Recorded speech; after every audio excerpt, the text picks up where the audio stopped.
Just talk about the market today, because it just seems like there's a little bit of craziness going on. I'm not talking just about rates and financing. I'm just talking about.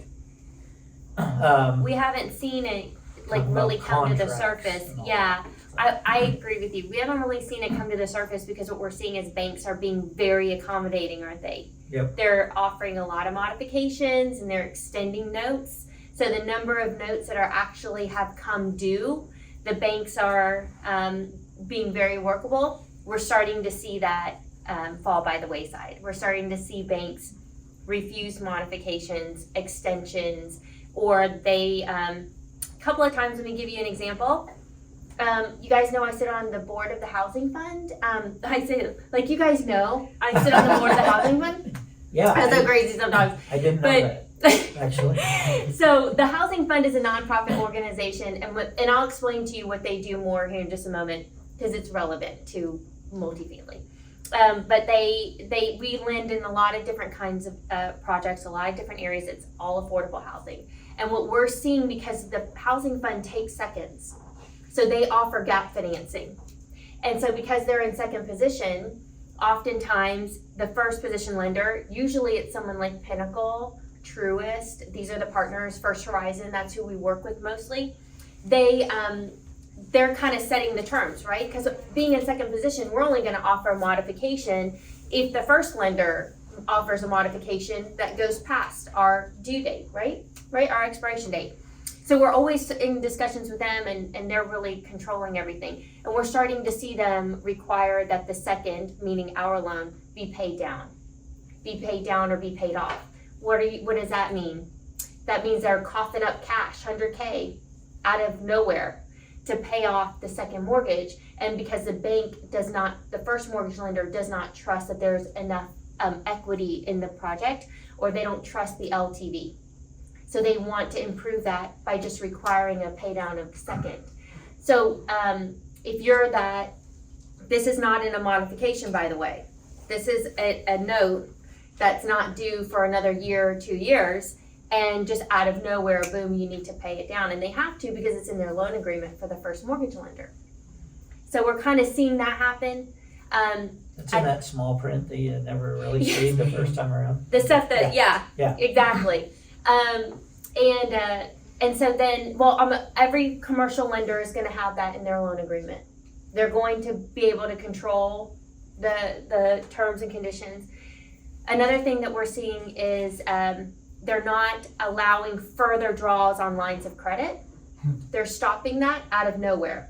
Just, you may have a line of credit that's 1.5 million, and at 1.1 million, the bank says no more draws. And you think you have more money to work with, right? But you don't. So I would not take that for granted if you're operating on lines of credit. Yeah. Are you seeing that more so with specific banks or across the board? So I work with a lot of regional sized lenders. I don't work because like your Bank of America's, your First Horizons, they have in-house counsel. So I don't see that a lot from them, but I can tell you Pinnacle is the largest commercial lender in the state of Tennessee, and they are starting to restrict a little bit. I haven't seen them like full on call a note, although I did see First Bank call a note. Mm-hmm. No, I've seen First Bank call them 2 notes, both on development, not on existing or not mid-construction or anything. So here's the thing, and another one is that I had a title attorney call me. This was like 3 weeks ago, and he said, "Hey Kim, I've got a transaction I can't get title insurance on. I can't get this closed. I've gone to 3 different underwriters and nobody will write title on it," which means that they can't get the loan because title insurance, of course, is required for the loan. And of course, because the lender has to insure, they're always going to require title insurance. So anytime you have someone say, "Well, I mean, do I really need title insurance?" You think that the bank thinks that way. The bank requires title insurance, and you should too, always, you know. And I'll give you some examples of reasons why you need it here in a minute. But he called me and he asked me if I could jump in and help, because he said, "I know you have a lot of experience in new construction, development, and also because I have served as lender representation. So meaning like I was the attorney who worked for the bank and I conducted all the due diligence for the bank. I was the one who wrote the closing conditions and said, I need these are the documents that we need. I would review all of that for the lender and then work with the title attorney to get all of the requirements cleared for title, make sure that that final loan policy looked the way that I wanted to, ran through all the numbers, and then I wrote all the loan documents and conducted that closing. So he knew that, and he knew my background. I'm a member of Home Builders Association, and of course, doing land development projects myself. He knew that, so he called me and asked me for help. And he gave me the details of the transaction, and it was construction loan. The land's worth $4.5 million. The current loan on the property was 1.6, 1.7, I think. Construction loan to build a beautiful $5 million home on a very well-known neighborhood, very established neighborhood in Franklin. A lot of celebrities live there, okay? So it would have been a great project to build. So your all in on the land was like $800K, I think, for the lot. They have like 1.6 million to build, and then they're gonna turn around and sell it for like $5 million. That's a really good deal, right? You would think that the bank would be happy with that. They stopped the draws. The first mortgage lender stopped the draws, would not allow any more. And then that, of course, it's in the middle of construction. I mean, this house has like the framings up, the roof, all the walls. They had all the appliances in, the bath fixtures were all in. They were about to put in the floor. The pool was not yet installed, but had been dug out in the cement, all, laid out. Nothing in the yard, and they didn't quite have a driveway yet, but I would say 80% of the work had been finished.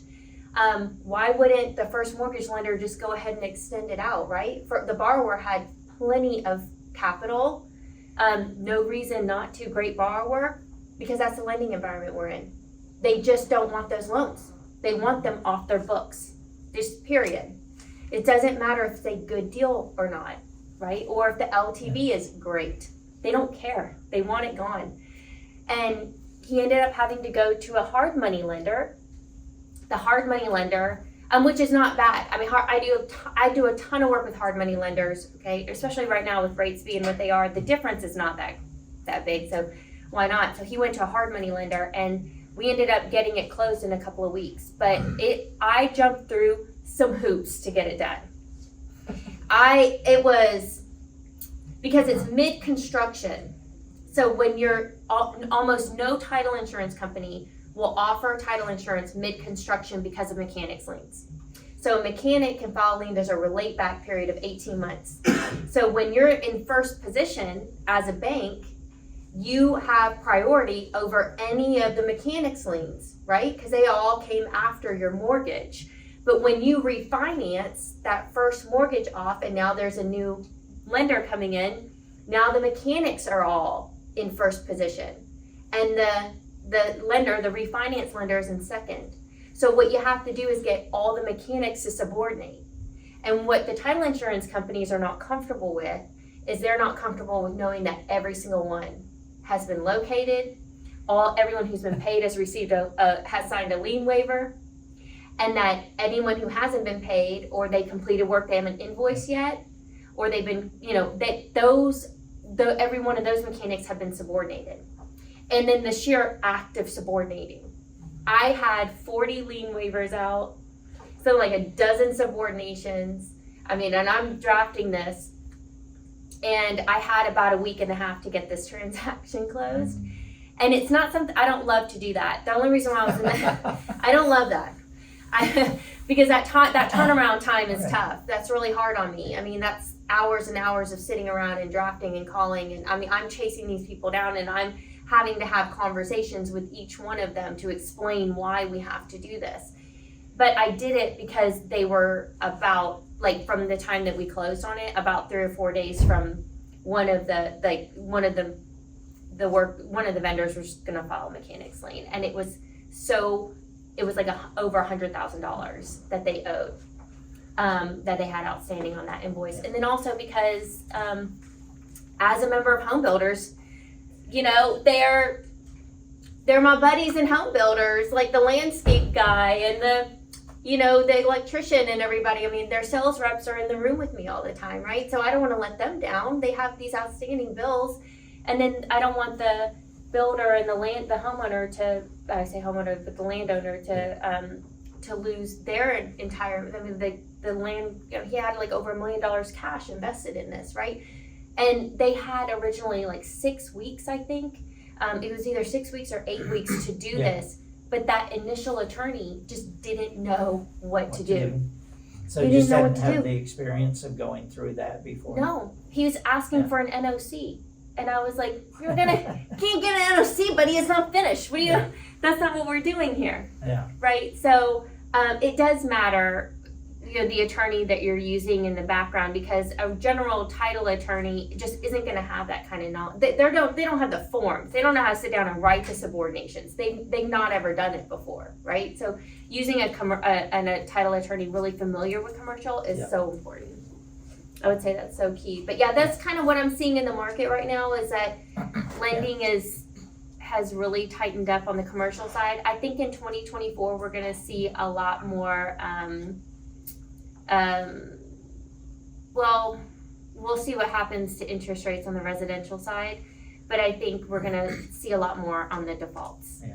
They just can't come to the table with that kind of cash. So Yeah. banks aren't going to be so accommodating, I think, in 2024. No. Yeah.